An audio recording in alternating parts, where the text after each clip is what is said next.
Manchester United, we've been hearing in the last 20 minutes or so from our transfer expert, Ben Jacobs, have put in a formal bid to RB Leipzig for Benjamin Sesko.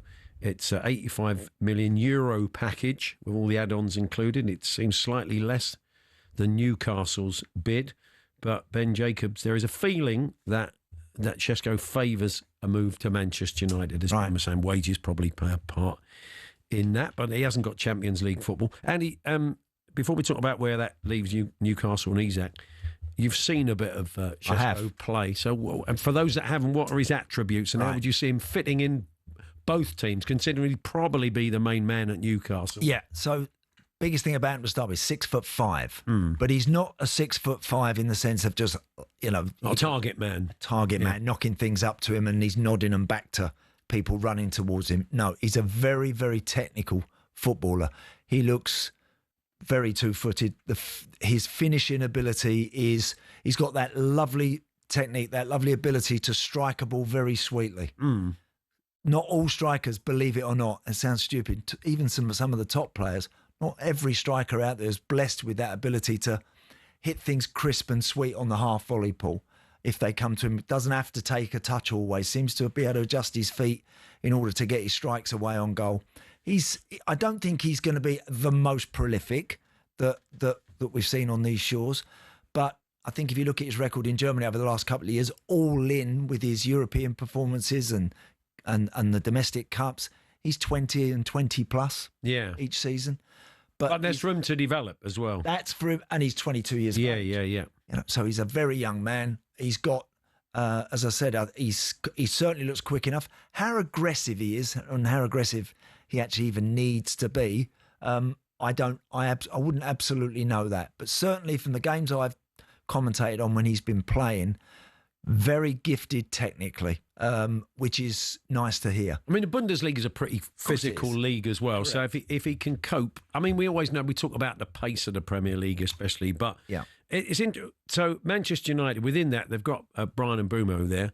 Yes. I mean, this is a player that he's used to playing not just with one partner, with two partners, as we saw, sort of Visser and correct, and Watkins and different people in the past. Ivan Toney and people like that. Ivan Toney. So he's a very, very, very, very adaptable player, isn't he? So those two you could see working together pretty well. Absolutely. He can play up the top on his own because I think of his stature. He could have someone alongside him. He could have those two number 10s, which Ruben Amorim with the back three, and the Holland's most disappointing aspects for me is that he doesn't hold the ball up well enough. He's quite a big boy, but he doesn't hang on to it very well. He doesn't seem to protect it and drop it off. Midfield players, when you're running at a striker or ball's going into your striker, you don't always want it popped back to you straight away. No. You want him to recognise when he can drop it back to you that gives you the chance to get your shots away or whatever from there. And I think he's got that technical aspect to his game where he gets it, he recognises that, and I'd see that being very exciting potentially for United if he's up there with Mbeumo and Cunha in and around him. Hopefully a revitalised Mason Mount not too far away as well. I think that bodes well. It complicates life for Newcastle because if they'd got Sesko over the line, our own Alex Crook was reporting this morning that he understood that Sesko would be a replacement for Isak, and if they got Sesko, they would start the horse trade with Liverpool around Isak, who it seems clearly wants to go now. So if they don't get Sesko and he goes to Manchester United, I mean, I don't know what else they're working on. No. Whether they can land anybody else. Or do they play hardball with Isak? And is that a good idea, Andy, when a player wants to go? I think it's making life a little tricky for all concerned. The player, the agent, and Eddie Howe at Newcastle. It's making it awkward. In an ideal world, you'd want Liverpool to come in with 135 plus some add-ons and the boy goes. Yeah. Because clearly he's made his mind up. Eddie Howe, days away now from the start of the new season, does not want to mess about and pander to somebody and try and convince the rest of the squad that don't worry, he'll be all right when you know full well he's not. There's nothing worse than that. No. Nothing worse than going. We're as a footballer, as a commodity. You know, it's always a bit weird when you're in this team. You're wrapped in this. It's all about us in here, and you're actually in amongst it all. It's about you on your own as well. Sure. what you want to do, about what you can get, what you can earn, what you can do for that works best for you long term. And the players, I was saying to Perry yesterday, is there an understanding around modern pros that they know that? They think, well, fair play to Alexander. He wants another club. They're not going to be seeing him as disloyal because they're all fellow pros as well. The fans won't like it, but Correct. Players don't think like fans. No, the players won't think like that. The only time that players would get the hump, Paul, completely would be that if Isak was asked to play and wasn't putting a shift in. Right. And wasn't pulling his weight. I don't believe that would happen. No. I don't think it will come to that.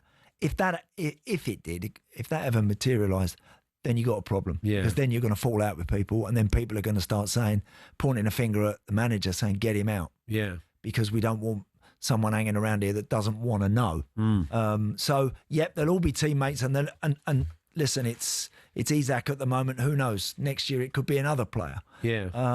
And right now, the guy that Newcastle are potentially looking at to get in is having to do something similar with his teammates. Yeah. You know, it's a weird world in that respect. It's just something that is part of the game and that you live with and get on with. I mean, we all talk about the food chain in football, and there are very few teams that are exempt from it, aren't there? I mean, there's just a two or three. Correct. I mean, you might argue that not many people try and angle away out of Real Madrid.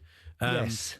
I mean, even Liverpool with Luis Diaz, I mean, they may have wanted to let him go, but he made it clear he wanted to go. Wanted to have a change. So sometimes you just can't keep players. No, it doesn't always have to be that sinister that someone's fallen out with the club that he's playing for, fed up with living there, doesn't like this, doesn't like. Sometimes people just want to move.